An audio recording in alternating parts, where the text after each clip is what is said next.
Hello student, मैं आपका physics master लेकर आ चुका हूँ आपके लिए फिर से वही अपनी पुरानी फिजिक्स जिसे आप लोग पहले से पढ़ चुके हैं। हम लोग गॉस थ्योरम पढ़े, गॉस थ्योरम से रिलेटेड न्यूमेरिकल पढ़ रहे थे। बस लास्ट एक आज का और लेक्चर है जो थोड़ा सा है न्यूमेरिकल पर बेस्ड है, जो इसी पर है, गॉस थ्योरम पर। किस पर है? Gauss theorem. गॉस थ्योरम के थोड़े अलग टाइप का न्यूमेरिकल है, बड़ा अच्छा न्यूमेरिकल है, दोनों के दोनों। मैं तुमको बोर्ड पे लिखे हूँ, मैं समझाने जा रहा हूँ, ठीक है। ये इसी के साथ गॉस थ्योरम मैंने खत्म कर दिया, ठीक है। और भी किसी को कोई भी गॉस थ्योरम से रिलेटेड कोई क्वेश्चन, कोई डाउट्स हो तो तुरंत कमेंट करें, और कमेंट जरूर करें। देखें बेटा, क्वेश्चन क्या बोल रहा है कि if Q charge placed inside a hollow cylinder. अगर हॉलो सिलेंडर में भैया क्यू चार्ज प्लेस्ड है, एक हॉलो सिलेंडर है बेटा जी ये, और इसमें क्या रखा हुआ है? Q charge. क्या है? इनसाइड क्यू चार्ज है। तो जैसे इनसाइड क्यू चार्ज है, तो भैया पहले बताया था क्यू इनसाइड है बेटा चार्ज, तो इससे क्या निकलेगा? वैद्युत बल रेखा, इलेक्ट्रिक फोर्स लाइन निकलेगी, जो इधर से जाएगी, इधर से, सब जगह से निकलेंगे। ऐसे मैं समझा रहा हूं, देखो इधर भी, इधर भी, इधर भी। सेकंड बात क्या बोलता है? If the electric flux linked with the curve surface of the cylinder is 5, मतलब जो कर्व सरफेस से है वहां से जो फ्लक्स जा रहा है वो 5 है, then what would be the electric flux through one of the plane surface of the cylinder। यानी कि इसमें ये दो प्लेन है बेटा, एक ये प्लेन दिख रहा होगा, एक ये प्लेन। इन दोनों प्लेनों में से किसी एक प्लेन से होकर गुजरने वाले फ्लक्स को पूछा गया। जैसे कि हिंदी में लिखा हुआ है कि यदि किसी वेलन के पृष्ठ से 5 वोल्ट मीटर का वैद्युत फ्लक्स निकल रहा है जिसमें क्यू आवेश स्थित है। भैया वेलन के अंदर क्यू आवेश स्थित है, जिसके बेटा बाहर से वक्र पृष्ठ से क्या निकल रहा है? फ्लक्स निकल रहा है। कितना निकल रहा है भाई साहब? 5 निकल रहा है। आपसे बोला गया है कि तो उसके एक समतल से फ्लक्स कितना निकलेगा? तो ये दो समतल है, एक ये समतल, एक ये समतल, इससे कितना फ्लक्स निकलेगा? क्वेश्चन ये है। चलो बात करते हैं, चलो इसको भी पुरानी अपनी लैंग्वेज फाड़ डालते हैं, इसको फाड़ के खत्म करते हैं और देखते हैं। तो आप बात समझ में आ गई कि भैया अगर जो Q है चार्ज, तो टोटल फ्लक्स कितना निकलेगा?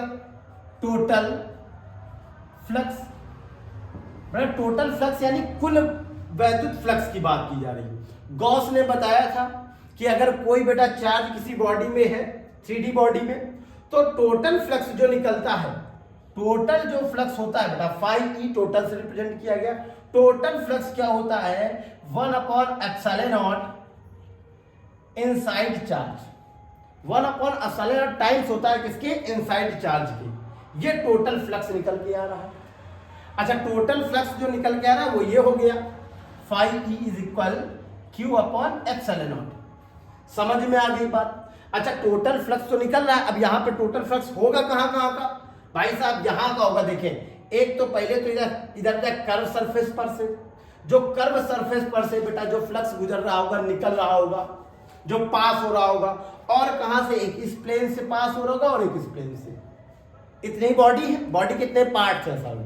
जो सिलेंडर है, सिलेंडर में दो प्लेन है जहां से पास होगा फ्लक्स, और कहां से पास होगा? ये जो पूरी बॉडी बनी हुई है इधर, जिसे क्या कहेंगे? Curve surface area, sorry curve surface जिसे कहेंगे। तो भाई साहब टोटल फ्लक्स एक्चुअली ये तो भैया 5E इक्वल हो गया। अब अगर जो मैं डायग्राम में देखता हूं, अगर मैं सिलेंडर में देखूं, क्या किस में देखूं? सिलेंडर में, तो इन सिलेंडर बेटा, इन सिलेंडर बेटा टोटल फ्लक्स क्या हो जाएगा? Total flux in cylinder, total flux बेटा हो जाएगा 5E इक्वल, पहला बेटा क्या आएगा? जो फ्लक्स आ रहा होगा किससे आएगा? कर्व सरफेस से आएगा। किससे आएगा? Curve surface. तो CS मतलब कर्व सरफेस, प्लस 2 प्लेन का बेटा, किसका बेटा? प्लेन का। तो यहां पर मैंने P लिख दिया, PS मतलब प्लेन सरफेस, ठीक है। तो बेटा टोटल की कितनी वैल्यू दी है? Q/ε0, ठीक है। CS मतलब कर्व सरफेस एरिया से जो फ्लक्स हो रहा है वो बेटा कितना है? देखो इधर सा 5 है। वक्र पृष्ठ से कितना फ्लक्स जा रहा है? 5। वक्र पृष्ठ मतलब कर्व सरफेस, तो इसकी वैल्यू कितनी बेटा गिवन है? 5। अब इस प्लेन से कितना जा रहा है? यही क्वेश्चन था, तो भैया हमारा प्लेन के लिए हो गया 2 5 PS प्लेन सरफेस से, ठीक है, बात समझ में आ गई। तो बेटा 5 को इधर ट्रांसफर कर दे तो माइनस में हो जाएगा, तो हो जाएगा 5, यहां हो गया Q upon epsilon not, sorry Q upon epsilon not minus 5 is equal to 5PS, मतलब प्लेन सरफेस से। तो बेटा 5PS इज इक्वल क्या हो जाएगा, 2 अपॉन में इधर आ जाएगा तो 1/2 Q upon epsilon not minus 5। ये बेटा क्या आ जाएगा, वन प्लेन से जो फ्लक्स पास होगा वो। किसी को कोई प्रॉब्लम हो तो बताएं। फिर से एक बार रिपीट कर देता हूं थोड़ा सा। देखो बेटा, जब भी Q इनसाइड रखा हुआ है तो टोटल फ्लक्स क्या होता है, by Gauss theorem. Gauss theorem क्या बताता है कि जो फ्लक्स जनरेट होगा, जो निकलेगा टोटल फ्लक्स, वो क्या होगा, Q इनसाइड का 1/ε0, मतलब जितना भी चार्ज अंदर रखा है उसका 1/ε0 होगा, ठीक है, 1/ε0 हो जाएगा। और बेटा ये हो गया टोटल फ्लक्स। क्या हो गया बेटा, टोटल फ्लक्स। अगर बेटा हम सिलेंडर की बात करें, इन सिलेंडर मतलब हम वेलन की बात करते हैं, किसकी बात करें, वेलन में टोटल फ्लक्स कहां से आएगा, मतलब कुल वैद्युत फ्लक्स वेलन का क्या होगा, वेलन का कुल वैद्युत फ्लक्स, हिंदी में अगर समझे तो 5 इज इक्वल किससे निकलेगा, कर्व सरफेस से निकलेगा और 2 प्लेन से निकलेगा। एक तो भैया कर्व सरफेस से, 2 प्लेन सरफेस से, ठीक है। तो भैया इसकी वैल्यू ऑलरेडी हम लोगों को पता है, Q अपॉन एप्सिलॉन नॉट निकाल दी थी, जो कि गॉस थ्योरम से थी। और CS मतलब कर्व सरफेस के लिए बेटा 5 गिवन था, 5 रख दिया। और 2 सरफेस प्लेन के लिए, 2 बेटा क्या हो गया, प्लेन सरफेस के लिए। बेटा इधर 5 को इधर कर दिया, माइनस आ गया, और बेटा सरफेस प्लेन के लिए ये आ गया। बात समझ में आ गई होगी। और बेटा इसके बाद क्या कर रहा है, इस 2 को इधर डिवाइड भेज दिया तो 1/2 Q epsilon not minus 5। I hope समझ गए होगा। किसी को कोई प्रॉब्लम है तो मुझे बताएं। चलो नेक्स्ट क्वेश्चन पे आते हैं। नेक्स्ट क्वेश्चन को देखेंगे बेटा।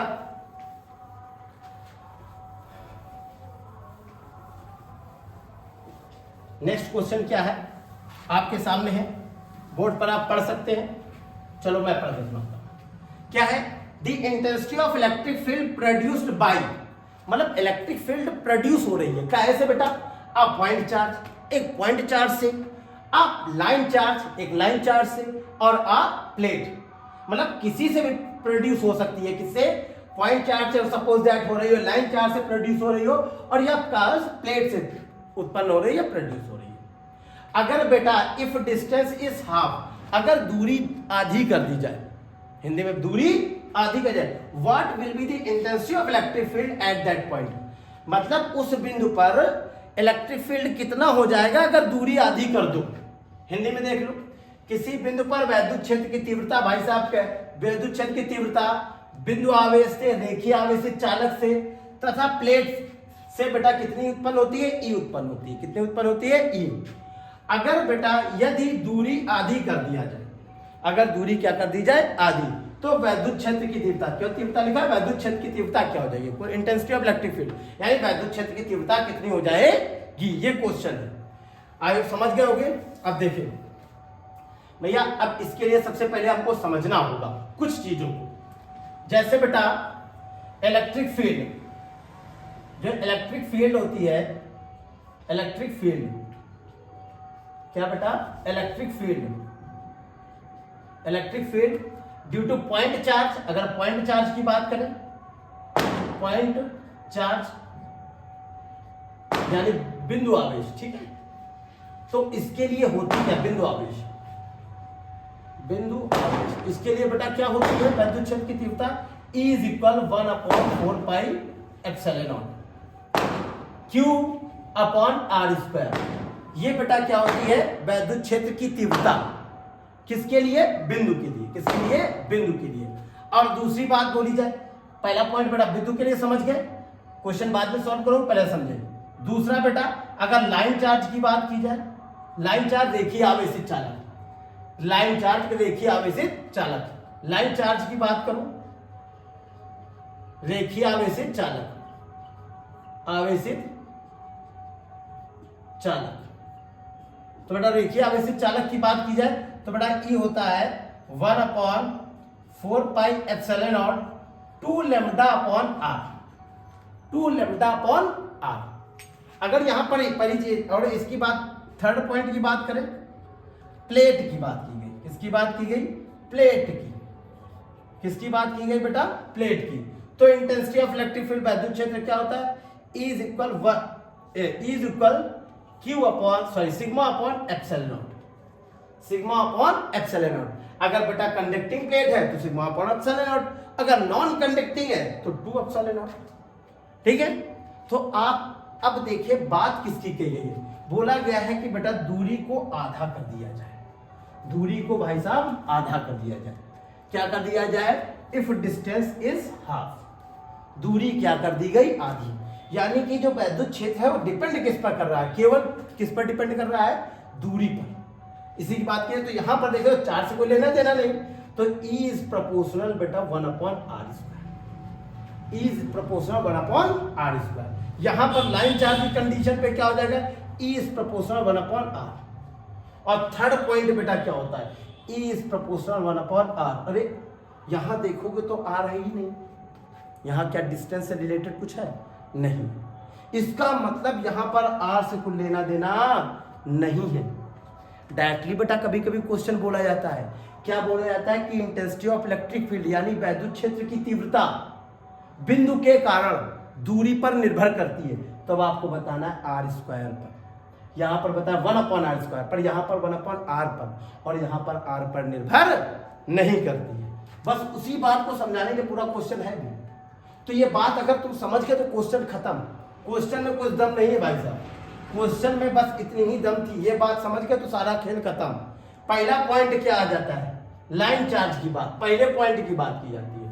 तो पहले पॉइंट पर इलेक्ट्रिक फील्ड पहली कंडीशन पर बेटा suppose that E1 is equal E, E2 आपको फाइंड करना है कि कितना हो जाएगा। पहली कंडीशन पे डिस्टेंस R1 थी बेटा R, और R2 सेकंड कंडीशन पे डिस्टेंस कितनी हो गई भैया? आधी हो गई है। कितनी हो गई है? आधी। तो लगा दो बेटा, क्या हो जाएगा? इनवर्सली प्रोपोर्शनल है E1/E2। एक बात अच्छा सा बेटा सब लोग समझेंगे, बहुत अच्छे से समझेंगे भैया। क्या समझेंगे? अगर रेसिप्रोकल है, व्युत्क्रमानुपाती है, अपोजिट लिखा है तो उल्टा लिखो। उल्टा का मतलब समझ रहे हो? जहां E1 लिखा है उसके सामने R2 होगा, और अगर बेटा क्या लिखा है? डायरेक्टली प्रोपोर्शनल है तो E1 बराबर 1 वाला आएगा। यानी कि यहां पर हो जाएगा R2²/R1²। बात समझ में आ रही होगी? रेसिप्रोकल है इसलिए उल्टा लिखा गया। अगर डायरेक्टली प्रोपोर्शनल होता, अनुक्रमानुपाती होता तो सामने लिखते। क्लियर है? तो भैया देखेंगे इस साइड E1 भैया हमारा E है, E2 हमारा फाइंड आउट करना है। R1 जो बेटा R2 क्या दिया है? R/2², और इसकी वैल्यू क्या है? R²। भैया यहां पर देखिए E/E2 इक्वल ये हो जाएगा R²/4, और इंटू में बेटा R²। अपॉन में आ जाएगा तो यहाँ R² हो गया। क्या हो गया? R² से R² भैया मर गया। क्या हो गया? मर गया। E2 इधर चला जाएगा, E2 भैया इधर चला गया, 4 इधर आ गया, यानी 4E। अगर बेटा यही intensity of electric field point charge से होता और दूरी आप आधी कर देते, डिस्टेंस आप आधी कर देते, हाफ कर देते, तो इंटेंसिटी ऑफ इलेक्ट्रिक फील्ड बेटा कितना हो जाता? 4 टाइम्स हो जाता। कितना हो जाता? 4 टाइम। यानी इलेक्ट्रिसिटी का कितना, इलेक्ट्रिक फील्ड का कितना हो जाता? 4 गुना। कितना हो जाता बेटा? 4 गुना। ये पहला क्वेश्चन है, पहला पॉइंट समझ गए होंगे। स्क्रीनशॉट लेना और ले सकते हो। चलो पहला पॉइंट हो गया। सेकंड की पॉइंट की बात की जाए, सेकंड पॉइंट में कंडीशन यही रखनी है, बस डिस्टेंस पर क्या डिपेंड कर रहा है उसकी बात की गई। सेकंड पॉइंट की बात की गई, जब लाइन चार्ज हो, लाइन चार्ज के लिए intensity of electric field 1/4πε0r। भैया कहां पर होता है? R की पावर 1 पर, रेसिप्रोकल है। तो भैया फिर से वही फॉर्मूला E1/E2 बराबर डिस्टेंस क्या हो जाए? R2/R1। R2/R1 इस बार स्क्वायर नहीं लगना है, बिकॉज स्क्वायर था ही नहीं। तो भैया आया फिर से वही चीज E1 की वैल्यू E2 की वैल्यू E2 रहेगा। यही फाइंड आउट करना है। R2 क्या है बेटा? R/2। R1 क्या है? R। बेटा ये हो गया R2 चला गया अपॉन में, नीचे आ गया, R से R फिर से मर गया। और बेटा E/E2 इज इक्वल 1/2। 2 का इधर मल्टीप्लाई 2E, E2 उधर चला गया, यानी E2। अगर देखा जाए तो E2 बेटा कितना हो गया? 2 टाइम। E2 क्या होगा, 2 टाइम ऑफ E, यानी कि पहला जितना वैद्युत क्षेत्र था, पहली इंटेंसिटी ऑफ इलेक्ट्रिक फील्ड जितना था उसका जस्ट डबल हो गया, दुगना हो जाएगा। कितना हो जाएगा, दुगना, जब आप लाइन चार्ज की बात करेंगे। इसके बाद आ जाते हैं भैया प्लेट की बात, इसकी बाद प्लेट की बात, ठीक है। अब आ जाओ बेटा प्लेट की बात करते हैं। प्लेट की कंडीशन पे फिर से वही लगा गया रूल तो वही लगेगा, लेकिन ये भैया क्या होता है, आर नॉट पे डिपेंड ही नहीं करता, दूरी पर डिपेंड नहीं करता। तो लिख दोगे भैया क्या होता है, प्लेट के लिए क्या लिखेंगे बेटा, प्लेट के लिए, इसको ना लिखेंगे थर्ड पॉइंट के लिए लिख देंगे भैया प्लेट के लिए क्या हो जाए, प्लेट के लिए वैद्युत क्षेत्र की जो वैद्युत क्षेत्र होगा, तो वैद्युत क्षेत्र बेटा क्या हो जाएगा, हिंदी में देख पा रहे होगे, प्लेट के लिए वैद्युत क्षेत्र दूरी पर निर्भर नहीं करता, अतः वैद्युत क्षेत्र ही रहेगा। इंग्लिश में देख लें, intensity of electric field does not depends upon distance, भैया दूरी पर डिपेंड नहीं करता, ये दिख रहा होगा आपको कि दूरी पर निर्भर नहीं करता। Therefore intensity of electric field will be remain E, मतलब सेम टू सेम ई रहेगा। Thanks for watching. और ये चैप्टर कंप्लीट होता है, अब नेक्स्ट चैप्टर में पढ़ाऊंगा। और बेटा इस चैनल को ज़्यादा से ज़्यादा लोगों तक पहुंचाएं और ज़्यादा से ज़्यादा इसको देखें समझे, यूपी बोर्ड के लिए बहुत ज़्यादा आपके लिए बहुत ज़्यादा इम्पॉर्टेंट है, ये समझे।